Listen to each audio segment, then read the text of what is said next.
right? But when you bring international players in, they often work at a different level, right? Their whole curriculum experience may have been different. And it's about how do you plug that gap to meet them where they are at scale.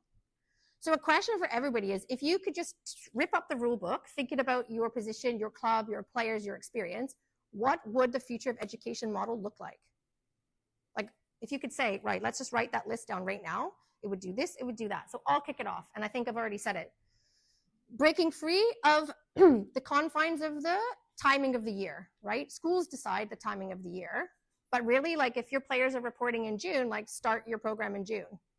That then allows you to shift when the examinations are happening, right? So that is my contribution.